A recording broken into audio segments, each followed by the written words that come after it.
अगर आप breast implants या फिर ऑगमेंटेशन प्लान कर रही है या आपके ब्रेस्ट इम्प्लांट्स हो चुके हैं तो ये क्वेश्चन नेचुरली आता है, क्या इम्प्लांट से कैंसर का रिस्क होता है? क्या इम्प्लांट्स ब्रेस्ट के लंप को हाइड कर देते हैं या फिर क्या इम्प्लांट्स लॉन्ग टर्म में सेफ है? इंटरनेट पे डर ज्यादा मिलता है, फैक्ट्स कम। और आज हम इसको समझेंगे साइंस के साथ। नमस्ते दोस्तों, मैं हूं doctor Dhruv, board certified plastic surgeon from Pune और मैं स्पेशलाइज करता हूं aesthetic breast surgery. Breast implants के बारे में बहुत कंफ्यूजन है। चलिए इसको स्टेप बाय स्टेप समझते हैं, हिस्ट्री भी समझते हैं और आज की रियलिटी भी। तो क्या ब्रेस्ट इम्प्लांट से ब्रेस्ट कैंसर होता है? सबसे पहले एक बात बिल्कुल क्लियर कर लेते हैं कि ब्रेस्ट इम्प्लांट से ब्रेस्ट कैंसर नहीं होता, it does not cause cancer. देखिए, इस बात पर कई दशकों से मतलब डेकेड से स्टडीज हो चुकी है, तो फिर ये डर कहां से आया? देखिए, कुछ साल पहले एक रेयर कंडीशन आइडेंटिफाई हुई थी, BIAALCL, यानी breast implant associated anaplastic large cell lymphoma. Important बात समझिए, ये ब्रेस्ट का कैंसर नहीं है, ये इम्यून सिस्टम से रिलेटेड कैंसर है जो इम्प्लांट के अराउंड जो कैप्सूल बनता है ना, उसमें पाया गया था, ना कि ब्रेस्ट टिश्यू के अंदर। ब्रेस्ट टिश्यू में कोई दिक्कत नहीं थी। अब BIAALCL कितना रेयर है? तो ये बहुत ही रेयर कंडीशन है।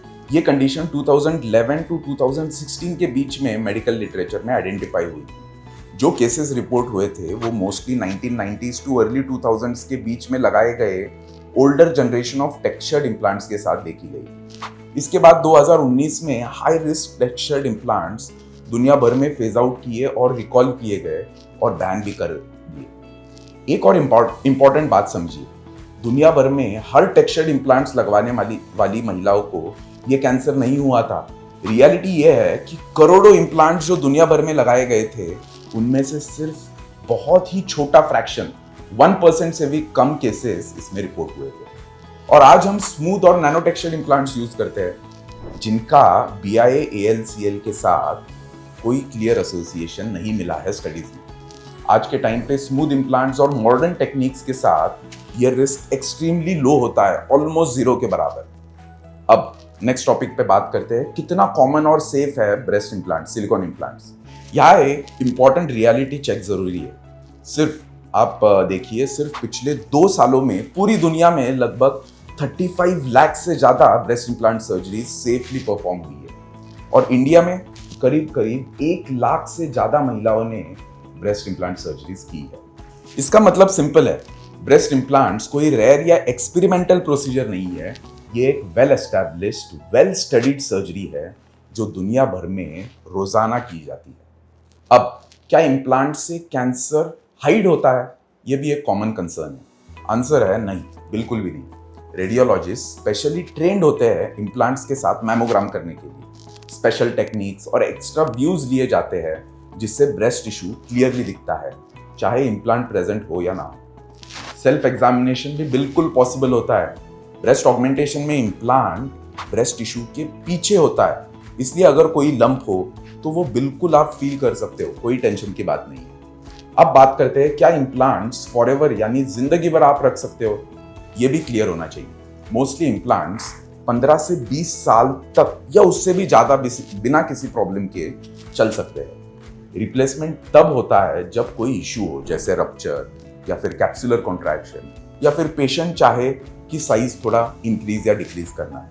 रूटीन रिप्लेसमेंट हर पेशेंट के लिए जरूरी नहीं होता। अब आज के जमाने में क्या रिसेंट इंप्रूवमेंट्स हुई है, इसके बारे में भी हम बात करते हैं। तो आज ब्रेस्ट इम्प्लांट सर्जरी बहुत इवॉल्व हो चुकी है। Better implant material, smooth surfaces, no touch technique, मतलब कहीं भी टच नहीं किया जाता इम्प्लांट को बॉडी में इंसर्ट करते वक्त। बेटर स्टेरिलाइजेशन इसका मतलब, और बेटर सर्जिकल प्लानिंग, जिससे 3D सिमुलेशन से आप सर्जरी के पहले ही डिफरेंट साइजेस आप पे कैसे दिख रहे हैं ये देख सकते हो। इसलिए आज के इम्प्लांट्स पहले से ज्यादा सेफ, प्रेडिक्टेबल और रेगुलेटेड है। तो मेडिकल साइंस टाइम के साथ इवॉल्व करती है और ब्रेस्ट इम्प्लांट्स भी उसी इवोल्यूशन का हिस्सा है। अगर आपके कोई भी डाउट्स या क्वेरीज है रिलेटेड टू ब्रेस्ट ऑगमेंटेशन और एनी एस्थेटिक सर्जरीज, तो प्लीज कमेंट सेक्शन में लिखिए, मैं और मेरी टीम जरूर आपको रिप्लाई करेंगे। In a safe and scientific way. हमारे वेबसाइट पे भी पेशेंट कम्युनिटी पेज है, वहाँ पे भी आप डाउट्स और क्वेरीज पेशेंट ने जो सबमिट किए हैं उसके बारे में डिटेल पढ़ सकते हैं।